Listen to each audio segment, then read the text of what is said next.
जय श्री कृष्ण। क्षिप्रम भवति धर्मात्मा शाश्वत शांति निगच्छति कौन्तेय प्रति जानीहि न मे भक्तः प्रणश्यति। अध्याय 9 श्लोक 31। व्याख्या। क्षिप्रम भवति धर्मात्मा, वह तत्काल धर्मात्मा हो जाता है अर्थात महान पवित्र हो जाता है। कारण कि यह जीव स्वयं परमात्मा का अंश है और जब इसका उद्देश्य भी परमात्मा की प्राप्ति करना हो गया तो अब उसके धर्मात्मा होने में क्या देरी लगेगी। अब वह पापात्मा कैसे रहेगा, क्योंकि वह धर्मात्मा तो स्वतः था ही। केवल संसार के संबंध के कारण उसमें पापात्मापन आया था जो कि आगंतुक था। अब जब अहंता बदलने से संसार का संबंध नहीं रहा तो वह ज्यों का त्यों धर्मात्मा रह गया। यह जीव जब पापात्मा नहीं बना था तब भी पवित्र था और जब पापात्मा बन गया तब भी वैसा ही पवित्र था। कारण कि पापात्मा अंश होने से जीव सदा ही पवित्र है, केवल संसार के संबंध से वह पापात्मा बना था। संसार का संबंध छूटते ही वह ज्यों का त्यों पवित्र रह गया। पाप करने की भावना रहते हुए मनुष्य मेरे को केवल भगवान की तरफ ही चलना है ऐसा निश्चय नहीं कर सकता। यह बात ठीक है, परंतु पापी मनुष्य ऐसा निश्चय नहीं कर सकता। यह नियम नहीं है, कारण कि जीव मात्र परमात्मा का अंश होने से तत्वतः निर्दोष है। संसार की आसक्ति के कारण ही इसमें आगंतुक दोष आ जाते हैं। यदि उसके मन में पापों से घृणा हो जाए और ऐसा निश्चय हो जाए कि अब भगवान का ही भजन करना है तो वह बहुत जल्दी धर्मात्मा बन जाता है।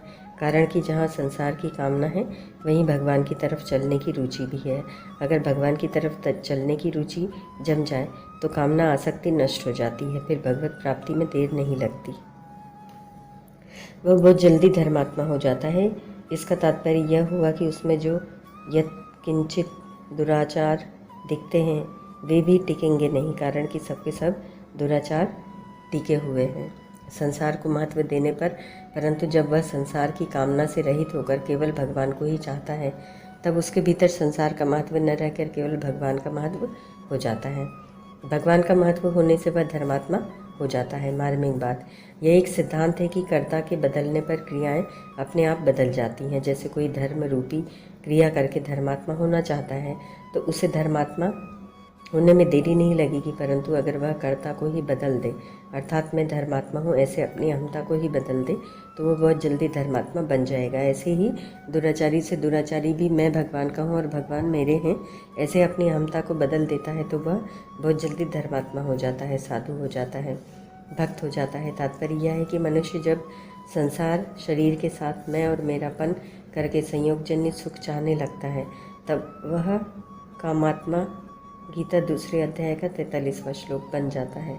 और जब संसार से सर्वथा विमुख होकर भगवान के साथ अनन्य संबंध जोड़ लेता है जो कि वास्तव में है तब वह धर्मात्मा बन जाता है।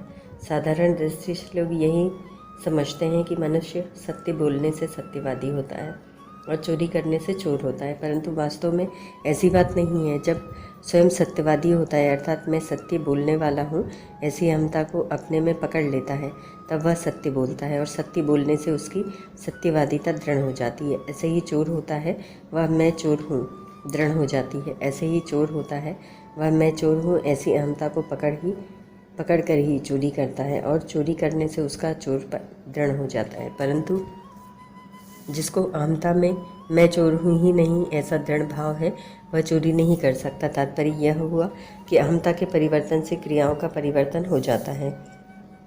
इन दोनों दृष्टांतों से यह सिद्ध हुआ कि कर्ता जैसा होता है उसके द्वारा वैसे ही कर्म होते हैं और जैसे कर्म होते हैं वैसे ही कर्तापन दृढ़ हो जाता है। ऐसे ही यहाँ दुराचारी भी अन्य भाग होकर अर्थात मैं केवल भगवान का हूँ और केवल भगवान ही मेरे हैं ऐसे अनन्य भाव से भगवान के साथ संबंध जोड़ लेता है तो उसकी अहंता में मैं भगवान का हूँ संसार का नहीं यह भाव दृढ़ हो जाता है जो कि वास्तव में सत्य है। इस प्रकार अहंता के बदल जाने पर क्रियाओं में किंचन मात्र भी कमी रहने पर भी वह बहुत जल्दी धर्मात्मा बन जाता है। यह शंका हो सकती है कि पूर्व श्लोक में भगवान दुराचारः कहकर आए हैं तो फिर यहाँ भगवान ने उसको धर्मात्मा क्यों कहा है। इसका समाधान है कि दुराचारी के दुराचार मिट जाएं तो वह सदाचारी अर्थात धर्मात्मा ही होगा।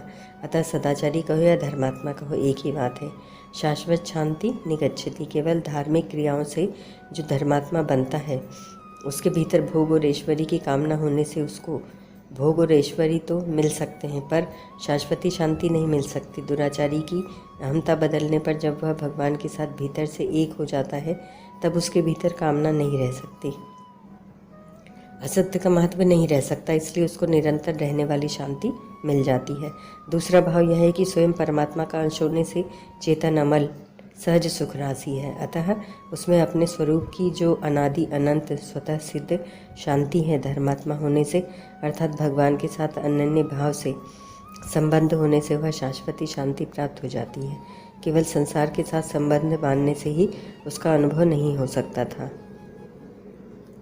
कौन्तेय प्रति जानी ही न में भक्तः प्रणश्यति। यहाँ मेरे भक्त का पतन नहीं होता, ऐसी प्रतिज्ञा भगवान अर्जुन से करवाते हैं, स्वयं नहीं करते। इसका आशय यह है कि अभी युद्ध का आरंभ होने वाला है और भगवान ने पहले ही हाथ में शस्त्र न लेने की प्रतिज्ञा कर ली है, परंतु जब आगे भीष्म जी यह प्रतिज्ञा कर लेंगे कि आजू जो हरिहीन शस्त्र गहाऊँ तो लाजो गंगा जननी को शांतनु सुत न कहाऊँ, तो उस समय भगवान की प्रतिज्ञा तो टूट जाएगी पर भक्त भीष्म जी की प्रतिज्ञा नहीं टूटेगी। भगवान ने चौथे अध्याय के 3 श्लोक में भक्तोसी में सखा चेती कहकर अर्जुन को अपना भक्त स्वीकार किया। अतः भगवान अर्जुन से कहते हैं कि भैया तू तो प्रतिज्ञा कर ले, कारण कि तेरे द्वारा प्रतिज्ञा करने पर अगर मैं खुद भी तेरी प्रतिज्ञा तोड़ना चाहूँगा तो भी तोड़ नहीं सकूँगा, फिर और तोड़ेगा ही कौन।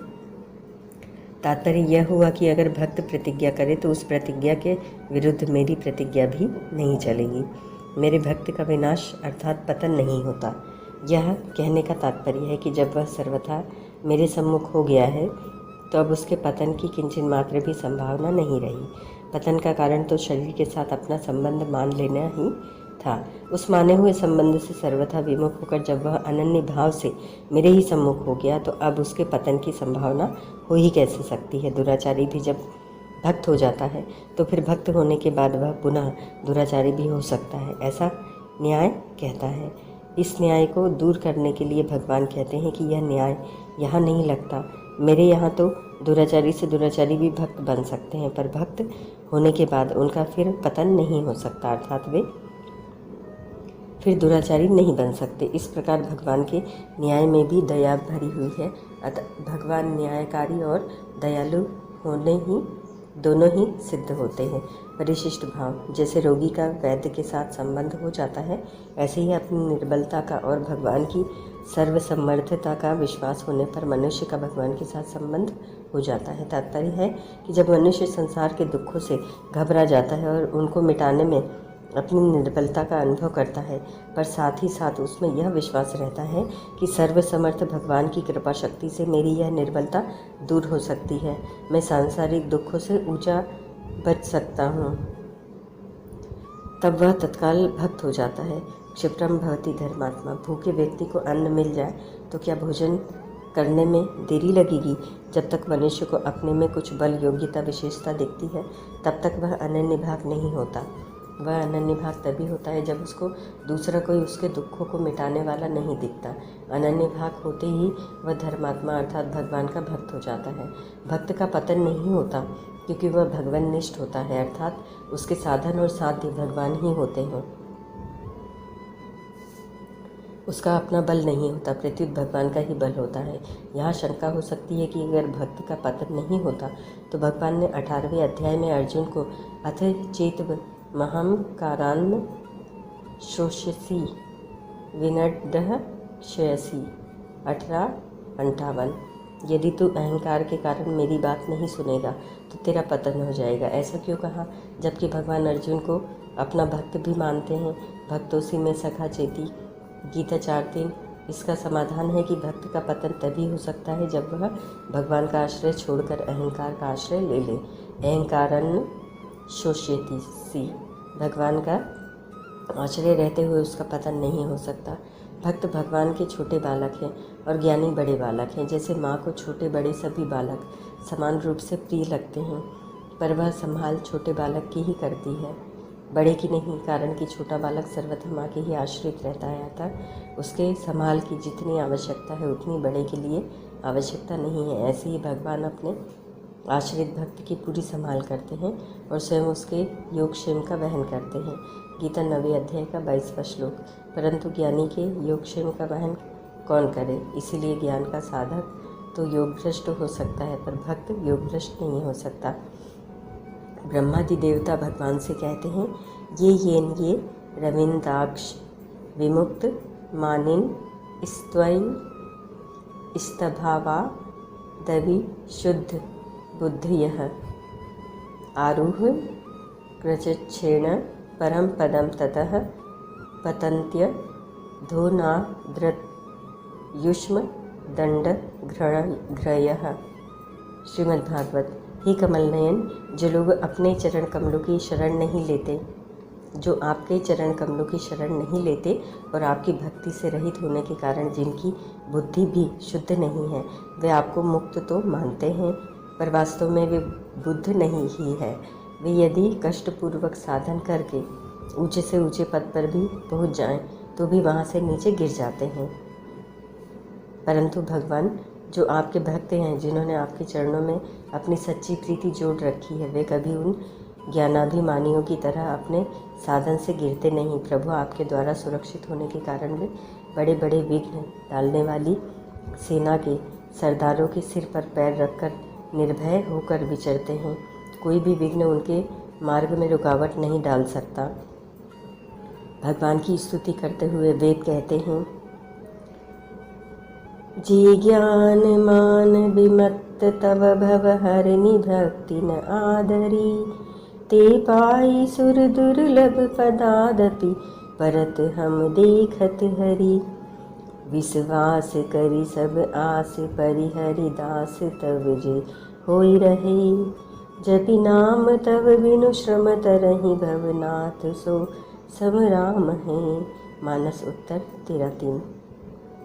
ज्ञान योग के साधक में कुछ कमी रहने से पतन हो सकता है, पर भक्ति योग के साधक में कुछ कमी रहने पर भी पतन नहीं होता। इसलिए भगवान कहते हैं, उद्धव जी, मेरा जो भक्त अपनी जितेंद्रिय नहीं हो सकता और संसार के विषय बार बार उसे बाधा पहुंचाते रहते हैं, अपनी ओर खींचते रहते हैं, तो भी वह प्रतिक्षण बढ़ने वाली मेरी भक्ति के प्रभाव से प्रायः विषयों से पराजित नहीं होता। भगवान के भक्तों का कहीं कभी भी अशुभ नहीं होता। सीन की चापी सकई को तासु, बड़ रखवार रामपति जासु। मानस बाल 126:4। कौन्तेय प्रतिजानी ही भगवान अर्जुन को प्रतिज्ञा करने के लिए कहते हैं, क्योंकि भक्त की प्रतिज्ञा भगवान भी टाल नहीं सकते। भक्ति भगवान की कमजोरी है, इसीलिए भगवान ने दुर्वासा से कहा है, हे द्विज, मैं सर्वथा भक्तों के अधीन हूँ, स्वतंत्र नहीं। मुझे भक्तजन बहुत प्रिय हैं, उनका मेरे हृदय पर पूर्ण अधिकार है। कौन्तेय प्रतिजानी ही न मैं भक्तः प्रणश्यति। इन पदों से साधक को यह दृढ़ विश्वास करना चाहिए कि मेरा पतन हो ही नहीं सकता, क्योंकि मैं भगवान का ही हूँ। ओम तत्सत।